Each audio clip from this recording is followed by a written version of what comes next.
All right. Hello, everybody. Welcome back. So we're going to kind of continue on with writing process a little bit. And we're going to return to kind of the how and the why. So some of this returns to things we've talked about in the past. And so just kind of to keep it present in our mind, this idea that bad writing costs businesses money. And of course, if it costs businesses money, it costs everybody something, right? So according to the Daily Beast, fuzzy, terrible writing we slog through every day at work costs American businesses nearly $400 billion every year. And as maybe we've talked about in previous video lectures, businesses are spending something in the neighborhood of $4 million every year to retrain people how to write. So again, it's to think about the importance of being able to communicate clearly and effectively. The cost of bad writing, according to gingersoftware.com, of 547 business persons surveyed, 81% agreed that poorly written content wastes a lot of their time.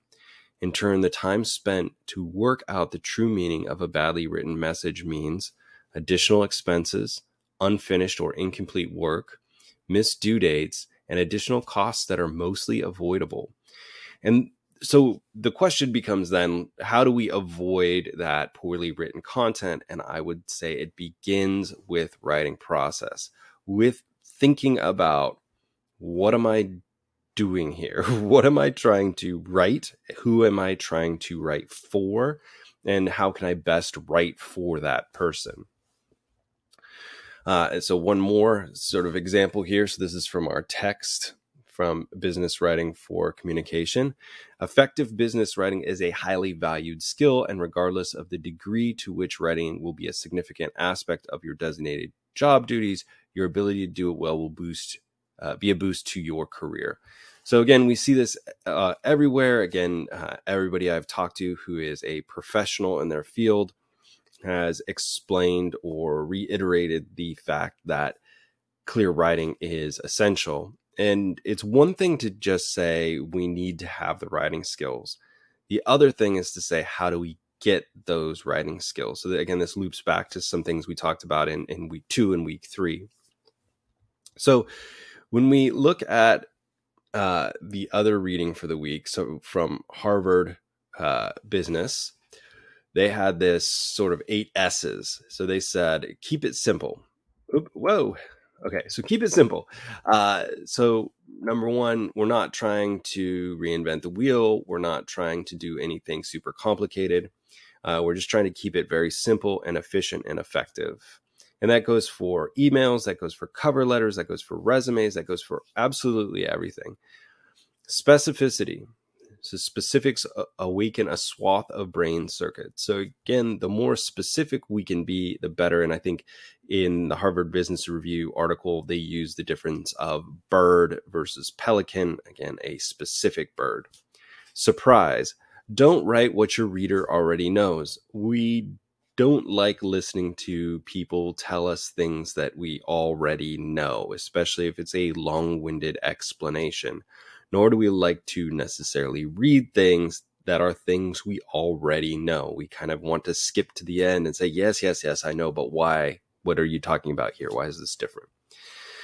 Stirring language. So they say, consider injecting words that package feeling and thought together. It's kind of a fine line in an email, cover letter, resume, whatever we're working on, that we want to be careful. We don't want to go too far in that direction of feeling and emotion. We want to be very careful about the word choice. So be very careful with that one. Now, the other one that I'm sort of on the fence about, that is, I don't necessarily agree in all circumstances, is this idea of seductiveness. So start with a question or pose a conundrum. I don't think that that's the most effective for a cover letter, for an email in most circumstances, but it is helpful for something like a presentation, which of course we'll be doing later this quarter. The idea there is to sort of hook the reader. Now, what we don't want to do is create a sort of clickbait question or something like that that's just designed to get people interested, because it generally falls flat. Smart thinking, of course, we all want to feel smart. So again, the more that we can help our reader feel smart, again, that awareness of audience awareness. Who are we writing for? What do they know? What do they want to know? What's the best way to reach them? Social content, right? Again, we crave human connection. So the more that we can establish that human connection, that we're not writing like a robot, that it doesn't feel like a form letter, the better off we're going to be.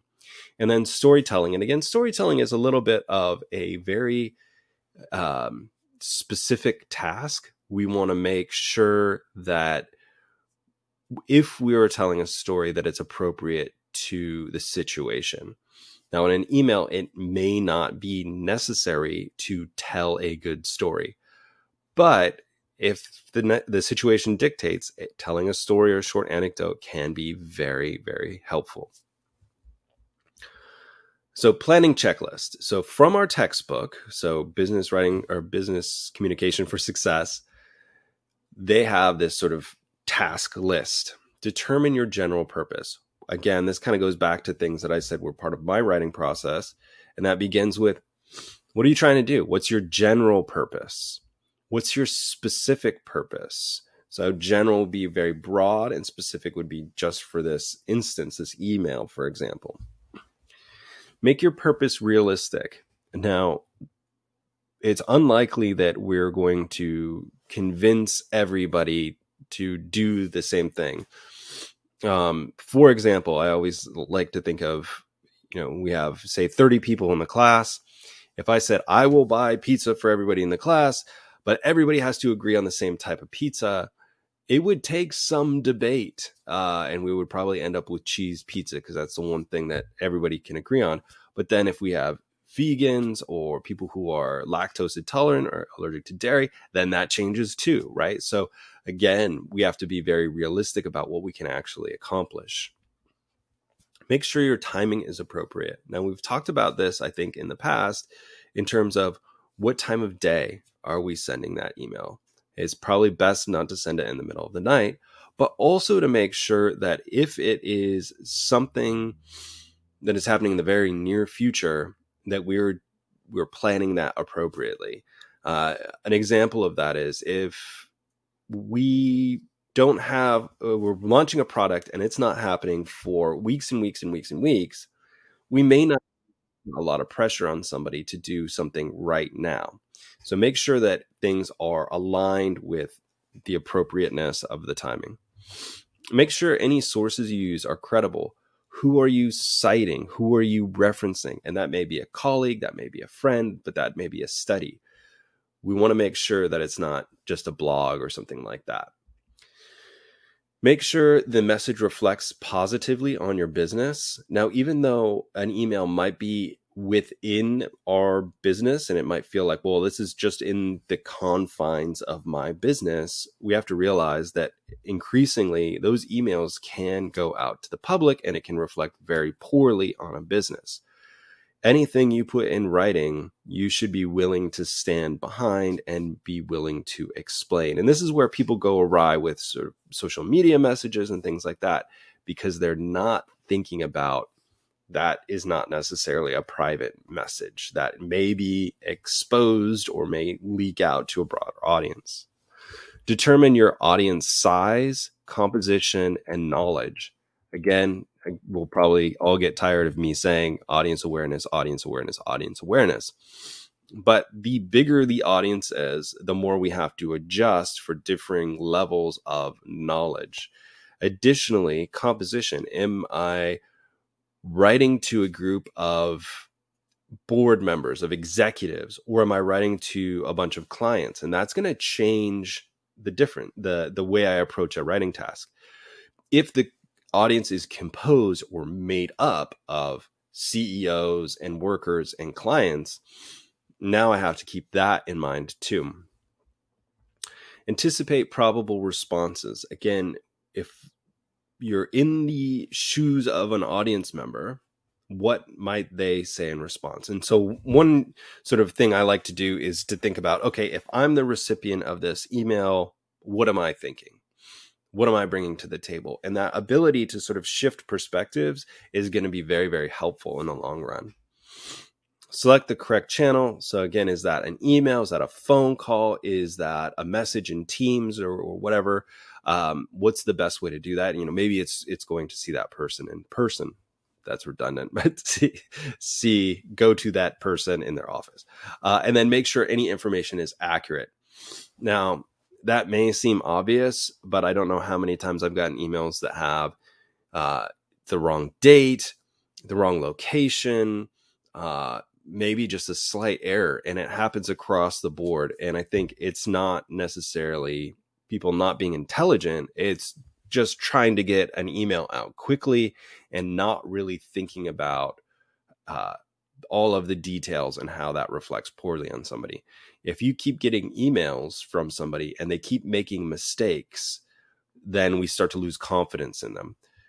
There's nothing more embarrassing than having to send a follow-up email to say, hey, my mistake, the meeting is not Tuesday, it's Wednesday, especially if it's, your mistake.